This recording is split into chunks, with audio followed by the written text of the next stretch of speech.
They're like blockers. I wonder if I can say blockers on YouTube. I don't know.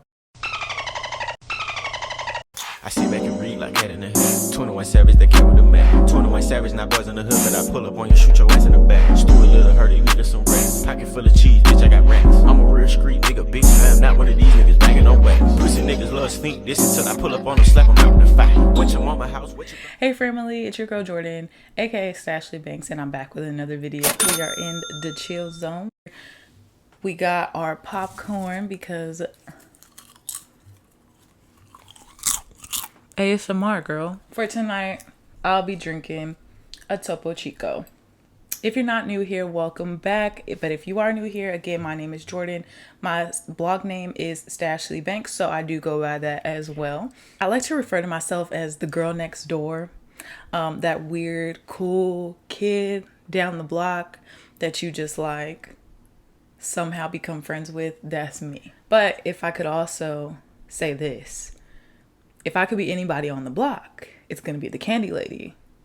Because if you know, you know. Candy lady had pull. I'm just saying. Really, nigga? Here we chat about overall wellness, how to increase and improve your self-confidence, lifestyle, and so much more. But I will be digging a little bit more deeper into, instead of just the basics of everything, I want to help you improve who you are on the inside before anything else. But my overall objective here is to not only teach you how to be a hot girl from the inside out, but to also make sure that everybody here is comfortable in my space, whether you be a girl, a boy, non-binary, black, white, green, purple, polka dotted, whatever. I just really want to make sure that everybody here is chimed in and that we have just like a great time together. This is just that space that I want to create, that any and everybody is welcomed in. So come on, boy, girl, they, them, whatever you refer to yourself as, come on in and let's chat. So for today's video, we're going to be oh my gosh, I can't talk. So for today's video, we're going to be discussing what I refer to as mindset management. Mindset management is kind of a term that I've ran with for a while now. So to keep it simple, it's a way to reprioritize your thoughts, your feelings, and emotions to help to get to a better you. Though we might not have control over certain factors that happen in our lives, with the exception of a certain population of people, we do have control over the way that we wake up and how we go about our day. So I want to walk through a few things that I personally do and have incorporated into my daily routine to help me wake up feeling motivated, inspired, and all of the things. So I do have my phone in my hand and I wanted to let y'all know that I'm not being rude. I'm genuinely trying to stay on topic because clearly I'm off topic now. All right. The first thing I have is to set an early alarm to pray, read the Bible, whatever you do. I'm not going to lie, this definitely takes practice because you're ultimately waking up for what seems like no reason. And that's what it feels like at first. Like, why do I have all these alarms waking me up before I have to be up at 8 o'clock? Like 4 and 5 a.m. comes around way faster than you think it will. And especially if you're someone like me who sometimes deals with insomnia. But personally, I feel so much more energized, so much more protected, and comforted. And I think that it doesn't matter if you practice a religion. It doesn't matter if you are religious or spiritual or whatever. I think just waking up and feeling thankful for just simply being alive is enough. And it projects into how you walk through the rest of your day. Number 2. Set an alarm for a mindfulness meditation every morning or every other morning, especially for those days that you need an extra boost. Meditation is basically for centering yourself. It helps create a balance that we as humans a majority of the times lack in our daily lives. Mindfulness meditation creates a moment within a moment. And I know that sounds weird, but it allows you to let go and just feel and just be. To just be is to just be. There is no explanation for it. And that's the whole point of it. Because when you just are, there's no words that can describe. Let me give some popcorn. I'm sorry. If you're in a time crunch in the mornings and this is your allotted time to get that meditation in, I would suggest about 15 to 30 minutes. Just because it does take a while for you to completely sink into that space. And you don't want to negate any of the time at all. You want to make sure that you're giving yourself enough time to be in the moment. So if the mornings work best for you, I would say set a timer, because once you get into that moment, it's easy to lose track of time. And if you do, the evenings, afternoons, whenever you need to get it in, get it in. Because I'm telling you, it's gonna change and reframe your mind for the day. Number 3, positive posts on social media. Girl, if you follow me on social media, thank you, first of all. But second of all, like, this is something that I've been doing for about, like, consecutively about 3 years. I always post a quote on my story, because not only do I know I need it, but I know that somebody else could be possibly feeling the way that I'm feeling.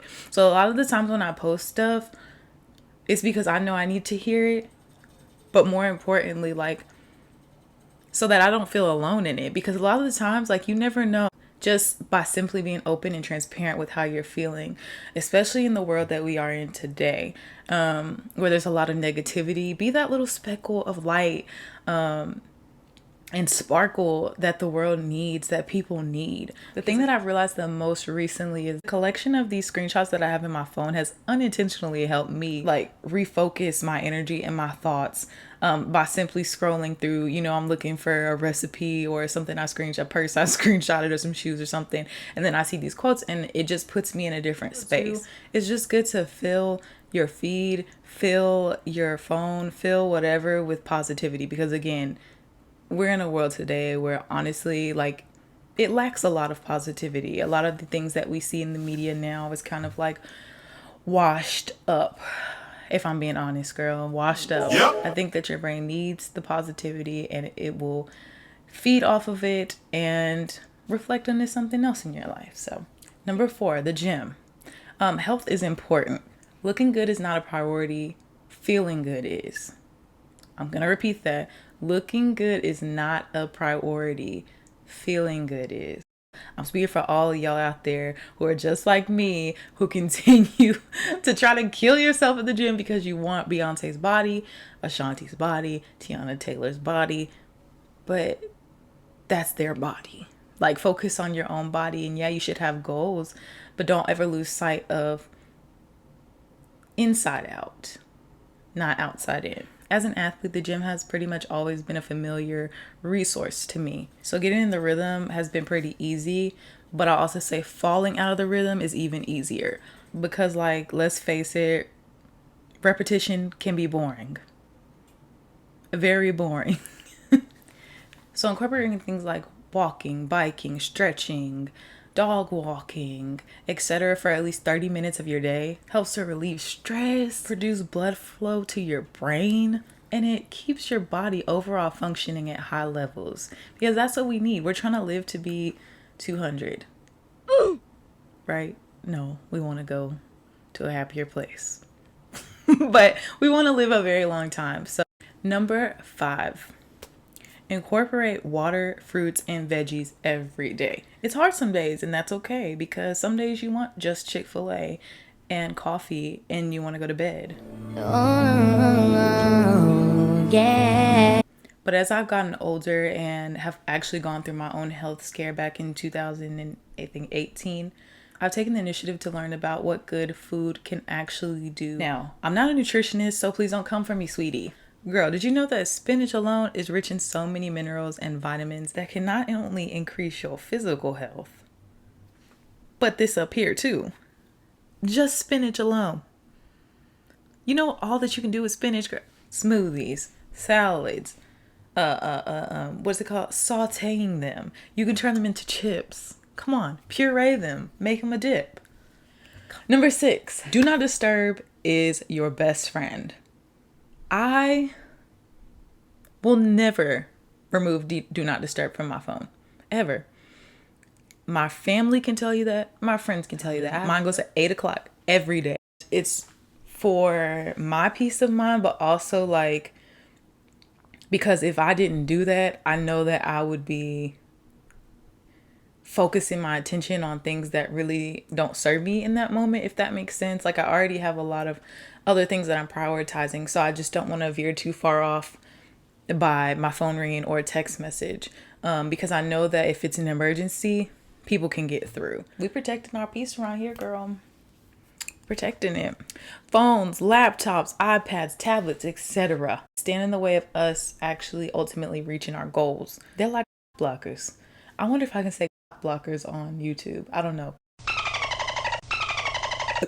If social media is not your main focus or a good chunk of your job, there's no reason why your screen time should be over 10 hours. Jordan. There's no reason. And yes, I do blog, but I still think it's ridiculous that I have over 10 hours of screen time per day. 10 hours. That's crazy. And do I really need to go into the impact that social media has on your brain? I mean, have y'all seen the clips, at least, of those docuseries on Netflix?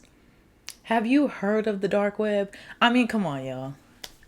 It's not just social media. It's everything collectively. Allotting some time out for recreational play on your devices creates that boundary between you and your distraction.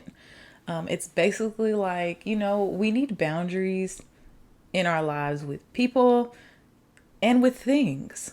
I think people only, when they hear the word boundaries, they're thinking about from other people. When yes, that's the truth, but you also need boundaries from your job, from what we're talking about now, the phones, from the TV. There's different things that you need boundaries from. And in this case, separating yourself from the phone creates that boundary that says, like, you're not going to control my life. But because you are human, and because unintentionally we pick up our phones and we're like, wow, when did I get this? I've been scrolling for like 30 minutes. It's only felt like 5. Try to draw nearer to more positive content. Shy away from content that makes you feel inferior. It triggers you to go to something else that's not in the same. I mean, basically just do a social media clean out, an internet clean out, delete your history, do whatever you need to do, but draw away from negative content or content that makes you feel like you're not good enough, because that's how we deplete our self-confidence before it even gets the chance to flourish. Overall, just take some time off of your phone. It's really, really good for your brain. And finally, number 7, get you a nighttime routine in order. This is your time to unwind. The end of the day is always the hardest to unwind because you're still processing things that have happened earlier in the day. Especially when our days are rough, that's when it's hardest for our bodies to calm down. Creating a nighttime routine helps your body to tell your brain, hey, boo, we're good. We did what we needed to do today. And it's weird because this is the part of the day where our bodies talk to our brains. Typically it's our brains talking to our bodies, but this time it's our body kind of leading the way. This is the time of day where we're still processing things from work, or maybe still running off of fumes from trying to take care of our families. So a nighttime routine is your body's way of getting prepared for a restful night. During the week, I typically like to take a long hot shower, do a face mask, drink some tea or a smoothie. I also encourage at least one actual bath per week, if you can, because I know like soaking in a tub takes a while, and if you have distractions around you like a family or whatever that needs you, like it's kind of hard, but find the time. Create your happy space when you're soaking. Get a really nice bath salt or a really nice bubble bath. So that's pretty much what I do on a daily. My weekly maintenance routine typically includes calendar organization, meal prepping, and making sure to do one less active self-care activity to help ease and relax my mind for the new week. So, something that I also love to do at the beginning of every month, the first of every month, or maybe the day before the first, is to journal.